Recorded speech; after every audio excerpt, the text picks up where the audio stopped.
पुनर्जन्म हमारे शरीर का होता है या आत्मा का होता है या बुद्धि का होता है या मन का होता है। इन चीज़ों का जब तक हमें ज्ञान नहीं होगा तब तक हम पुनर्जन्म को नहीं समझ पाएंगे। ती चक्की देख के दिया कबीरा रोए, दो पाटुन के बीच में साबुत बचा ना कोई। दो पाटुन कौन है? गुरुजी, जैसा कि हम देखते हैं कि आजकल खूब सारी टीवी सीरियल, डॉक्यूमेंट्री, मूवीज़ में आजकल बताने लगे हैं कि पुनर्जन्म, अगला जन्म, पिछला जन्म, खास करके हॉरर फिल्मों में। तो ये सब होता है या ये सिर्फ एक मिथ है? जी, देखिए प्रेरणा जी, सबसे पहले तो अपने को इस चीज़ का पता होना चाहिए, ज्ञान होना चाहिए कि पुनर्जन्म हमारे शरीर का होता है या आत्मा का होता है या बुद्धि का होता है या मन का होता है। इन चीज़ों का जब तक हमें ज्ञान नहीं होगा तब तक हम पुनर्जन्म को नहीं समझ पाएंगे। तो हम बात करते हैं शरीर की, तो शरीर ये प्रकृति के तत्व से बना हुआ, यहीं इसी मिट्टी का बना हुआ ये शरीर है। ये शरीर जन्म से पहले नहीं था और मृत्यु के बाद में नहीं रहेगा। ये यहीं उत्पत्ति हुई है इस शरीर की, जैसे इन पेड़ों की उत्पत्ति हुई है ऐसे ही हमारे शरीर की उत्पत्ति हुई है। और जैसे एक पेड़ होता है वो बीज से निकलता है और उस बीज के अंदर ही उसकी तना, शाखाएं, फल, फूल, पत्ते सब उसके अंदर होते हैं। अब आप कहेंगे कि इस बीज के अंदर तोड़ के देखेंगे कि कहाँ है पेड़, तो हमें नहीं मिलेगा, लेकिन उसके अंदर छिपा हुआ है, पूरा का पूरा वृक्ष छिपा हुआ है। ऐसे ही हमारी जो आसक्तियां हैं, एक तरंगे होती है, उन तरंगों को हम मन कह सकते हैं, चित्त कह सकते हैं। जितनी भी हमारी आसक्तियों की एक तरंगे की गुच्छी बनती है उसको हम मन कहते हैं। उसका जन्म होता है, नेक्स्ट जन्म होता है। तो हम बात करते हैं हमारे भीतर कौन है जिसका पुनर्जन्म होता है। तो ये जो शरीर है ये यहीं पर विलीन हो जाता है। जब प्राण निकल जाते हैं हमारे, तो फिर ये शरीर इसी तत्व के अंदर वापस मिल जाते हैं। 5 तत्व से बना हुआ शरीर 5 तत्व में मिल जाता है। इसके बाद में हम बात करें कि इस शरीर के अंदर जो सुन रहा है, जो बोल रहा है, जिसको भूख लगती है, जो अशांत रहता है, जिसको बहुत सारे लोगों ने, संतों ने, ऋषियों ने जीव कहा, किसी ने सूक्ष्म शरीर कहा, किसी ने जीव आत्मा कहा, उसका जन्म होता है। जन्म की बात करें कि हम इसको कैसे माने कि इसका जन्म होता है या नहीं होता है, तो इसके ऊपर हम बात करते हैं। जैसे आपने देखा होगा, मेरे से अभी तक 5-6 लोग ऐसे मिले हैं कि मेरे को पिछला जन्म याद है कि मैं बिहार से हुआ करता था। एक व्यक्ति था, वो यूपी का, हरियाणा में मिला था मेरे को। वो कहने लगा कि मैं यूपी में ऐसे ऐसे, लखनऊ के पास में एक गांव बताया उसने कि मेरा पिछला जन्म वहाँ पर था और मेरी 40 साल की उम्र में मृत्यु हो गई थी। तो मैंने कहा कि फिर आप उनसे मिले अपने परिवार से? तो उन्होंने कहा कि मैं मिला, उनको जाके बताया कि मेरे बाप का नाम ये था, माँ का, भाई का, ये सब कुछ बताया उसने। तो उनके घर वालों ने स्वीकार किया कि हाँ आप हमारे पुत्र हो। तो ऐसे बहुत सारी चीज़ें मिलेगी। और ये जन्म है, ये क्यों होता है? ये हमारी इच्छाओं से होता है। जब तक हमारे अंदर इच्छाएँ हैं, आसक्तियाँ हैं, विचार हैं, तब तक जन्म होता रहता है। तभी तो संतों ने कहा है कि अपने मन को वश में करो, मन को शांत करो, शून्य करो। जब मन शून्य हो जाता है, कोई विचार ही नहीं बचता, जब विचार नहीं बचा और उस समय शून्य मन के अंदर कोई प्राण त्याग दे, उसका जन्म नहीं होता।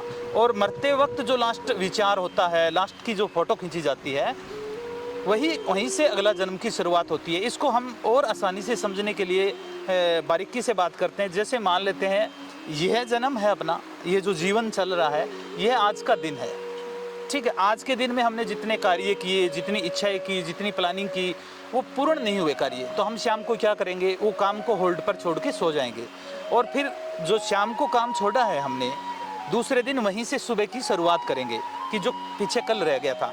ऐसे ही ये जीवन आज का दिन मान के चलिए, और ये जीवन आज का दिन है। और जब मृत्यु आती है तो रात्रि हम मृत्यु को मान सकते हैं। और जैसे ही रात्रि खत्म होगी, फिर दोबारा क्या होगा? दूसरा जन्म जब शुरुआत होगी, तो कहाँ से शुरुआत होगी? जहाँ से हमने पहले दिन शाम को जितनी इच्छाएं, काम, लोभ, मोह, क्रोध जो भी छोड़ा था, वही चीज़ लेके हम दोबारा जन्म ले लेते हैं। दोबारा जन्म जब लेते हैं तो प्रकृति अपने विचारों पर गणित करती है कि इसके विचार क्या है। और इसके अंदर ये ऐसा सॉफ्टवेयर है कि ये अदृश्य के अंदर अपने विचारों के ऊपर गणित करता है। तो जैसे आपके विचार है, जैसी आपकी इच्छाएं हैं, आसक्ति है, वैसे ही परिवार में, वैसे ही देश के अंदर, वैसे ही धर्म के अंदर आपको जाके ऐसा ही परिवार आपको मिलेगा। तो आपने बहुत सारे बच्चे देखे होंगे कि बचपन के अंदर 2-3 साल के होते तो बड़े झगड़ालू होते हैं। तो वो क्या होते हैं कि वो पिछले जन्म में जब मरते हैं तो वो झगड़ा करने वाले क्रिमिनल वगैरह वगैरह बदमाश लोग होते हैं, ये मरते हैं तो ये दूसरे जन्म में जैसे ही 2-3 साल के होते तो इनकी जो शरारत होती है, जैसे आपने देखा होगा कि आजकल तो क्राइम ऐसे बढ़ा हुआ है कि 5-6 साल का बच्चा ही अपने स्कूल के थैले के अंदर चाकू या पिस्टल लेके जाने लग गया है। ऐसा है। तो क्या लगता है कि ये इच्छाएं उसको 5-6 साल में हुई है उसकी इच्छाएं? नहीं, ये पिछले जन्म की आसक्तियां हैं। और आपने ऐसे भी बच्चे देखे होंगे 2 साल में 3 साल में उनकी विवेकशीलता, उनकी बुद्धि, अभी टीवी पर छोटे छोटे बच्चे आते हैं तो वो आइंस्टीन को भी विवेकशीलता IQ लेवल के अंदर पीछे छोड़ते हैं। तो क्या लगता है कि उन्होंने पूरे ब्रह्मांड का ज्ञान अभी 2 साल में ले लिया? नहीं, ये ज्ञान उनका पीछे से हमेशा उनके साथ में चला आ रहा है। तो वो ज्ञान आगे से आगे, ऐसे ही हम कोई लोभ करते हैं, लोभी बच्चा है तो वो लोभ पीछे से आ रहा है, कोई कामना है, कोई वासना है, वो सारी चीज़ें जीव पीछे से लेके आता है और ऐसे ही घर में उसका जन्म हो जाता है। भगवान श्री कृष्ण कहते हैं, अध्याय 2 में बोलते हैं भगवान श्री कृष्ण कि हे अर्जुन, मनुष्य जैसे पुराने वस्त्रों को त्याग कर नए वस्त्रों को ग्रहण कर लेता है, ऐसे ही हमारे इस शरीर के अंदर जो जीव आत्मा है वो पुराने शरीर को छोड़कर नए शरीर को धारण कर लेती है।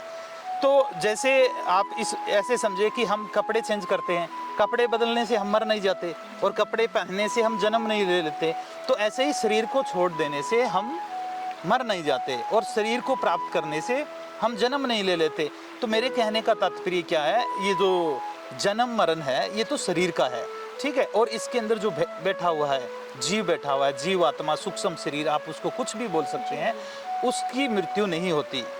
वो जैसे कबीर जी का एक दोहा भी है, आपने देखा होगा कि चलती चक्की देख के दिया कबीरा रोए, 2 पाटून के बीच में साबुत बचाना कोई।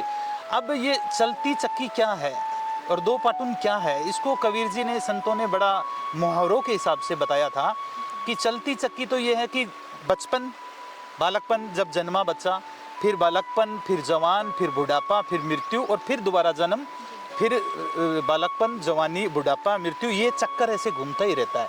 तो ये चक्की है, ये चलती चक्की देख के दिया कबीरा रोए, 2 पाटून के बीच में साबुत बचाना कोई। 2 पाटून कौन है? एक तो ये इस ब्रह्मांड के अंदर माया है, त्रिगुणी माया है, ठीक है, जिसमें जीव फंसा रहता है, ये तो एक पार्ट हुआ। दूसरा है हमारा मन, तो ये मन के अंदर आसक्तियाँ रहती है, तो ये 2 पार्ट हुए, एक माया और एक मन। इसके बीच में साबुत कौन नहीं बचता? शरीर कभी साबुत नहीं बचता। तो ये चलती चक्की देख के दिया कबीरा रोए, 2 पाटून के बीच में साबुत बचाना कोई। ये चक्कर चलता रहता है, पुनर्जन्म का चक्कर चलता रहता है।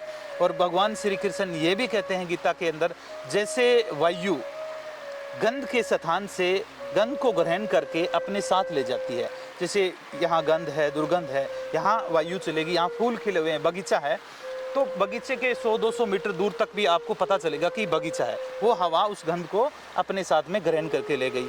ऐसे ही हमारे इस शरीर का जो स्वामी है, जीव आत्मा, वो अंदर की जो आसक्तियां हैं, मन के अंदर इंद्रियों की जो इच्छाएं हैं, काम वासना है, भोग है, लोभ है, उसको ग्रहण करके जब शरीर को छोड़ता है तो अगले शरीर में जब प्रवेश करता है उसके साथ में जाके उसमें प्रवेश कर जाता है। ये शरीर क्या है? ये शरीर के अंदर हम बात करें, लोग बहुत बोलते हैं कि मैं बहुत सुंदर हूँ, मैं काला हूँ, मैं लंबा हूँ, ये क्या है शरीर? हम इसकी बात करते हैं। लोग बात करते हैं बड़े ज्ञान की, लेकिन इस चमड़ी के नीचे क्या है, ये एलिमिनेशन है, इस चमड़ी के नीचे लोग नहीं पहुँच पाते, ठीक है। अब देखिए, इस चमड़ी के नीचे देखोगे तो मांस है, और ये मांस कहाँ भरा हुआ है? ये एक कंकाल रूपी झोंपड़ा है, उसमें गीला मांस भर के एक लेमिनेशन कर दिया गया है। जैसे एक मकान होता है, वो ईंटों से, सरियों से, छत से बना के और तैयार कर दिया जाता है, ऐसे ही हमारा शरीर है, ये तैयार किया गया शरीर है प्रकृति के तत्वों से। और उस कमरे के अंदर हम जाके बैठ गए, ठीक है, उस कमरे में हम रहे 20 साल, 30 साल, 40 साल। जब वो कमरा खंडर हो गया, वो घर खंडर हो गया, तो हम क्या करेंगे? वहाँ से निकलेंगे और दूसरे घर में प्रवेश कर जाएंगे। तो वो जो खंडर हो गया कमरा, वो क्या था? हमारा पुराना शरीर। ऐसे ही ये जो अपना शरीर है, लोग शरीर को ही मैं बोलते हैं, शरीर के अंदर हम खाना डालते हैं, ये 24 घंटे बाद में मलमूत्र बन के ये बाहर निकल जाता है, ठीक है। तो इसके अंदर जो खाता है, जिसको आनंद आता है, जिसको रस आता है, जो भोग करता है, वो कभी नहीं मरता। और उसको संतों ने क्या समझाया, आज से पहले ऋषि मुनियों ने समझाया है कि अगर उसको शांत करना है, अगर आपको पुनर्जन्म से मुक्ति पानी है, आपको मुक्ति पाने के लिए सबसे पहले क्या करना होगा?